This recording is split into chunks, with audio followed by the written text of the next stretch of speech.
Perkenalkan, saya Dina Ondang, NIM 230711010169.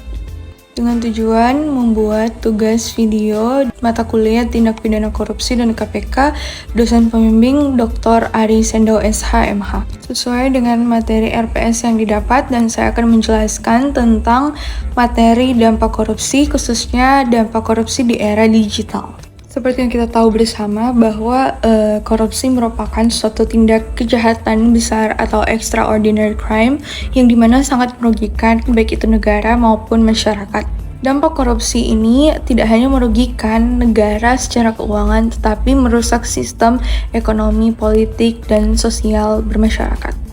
Dan yang menjadi dasar hukum pemberantasan korupsi di Indonesia diatur di dalam Undang-Undang Nomor 31 Tahun 1999, di mana undang-undang ini mengatur jenis-jenis tindak pidana korupsi, ancaman bagi pelaku tindak pidana korupsi, dan kemudian diubah menjadi Undang-Undang Nomor 20 Tahun 2001. Undang-undang ini lebih memperluas tentang jenis tindak pidana korupsi, juga mempertegas hukuman bagi tindak pidana korupsi. Nah, korupsi di era digital yaitu merupakan bentuk penyalahgunaan jabatan, kekuasaan, atau kewenangan seseorang yang akhirnya menyebabkan dia melakukan tindak pidana korupsi dengan memanfaatkan teknologi baik secara informasi dan komunikasi yang ada. Ada beberapa dampak korupsi di era digital. Ada 3 dampak yang terjadi, salah satunya dampak ekonomi. Korupsi yang terjadi di era digital dapat mempengaruhi kerugian di ekonomi dikarenakan kebocoran dana anggaran negara dan juga penggelembungan biaya proyek dan penyalahgunaan dana publik, sehingga pembangunan ekonomi menjadi terhambat dan yang kena impact adalah masyarakat, di mana masyarakat memiliki kesejahteraan yang semakin menurun. Kedua, dampak terhadap penegakan hukum.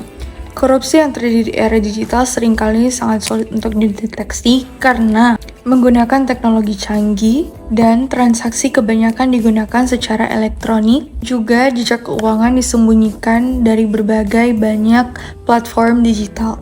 Oleh sebab itu sangat menuntut aparat penegak hukum untuk lebih lagi meningkatkan digital forensik yang lebih maju lagi. Dan yang terakhir ada dampak sistem pemerintahan digital atau e-government, di mana korupsi dapat merusak tujuan utama dari digitalisasi pemerintahan.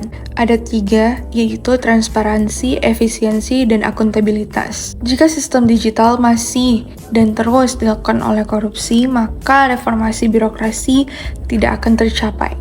Bentuk korupsi di era digital, saya memberikan contoh salah satunya manipulasi sistem digital pemerintahan, di mana pelaku korupsi ini dapat manipulasi database atau administrasi untuk kepentingan pribadinya sendiri dengan cara salah satunya mengubah data anggaran atau suatu proyek dalam sistem elektronik. Sekian penjelasan materi sesuai dengan RPS pembagian. Terima kasih.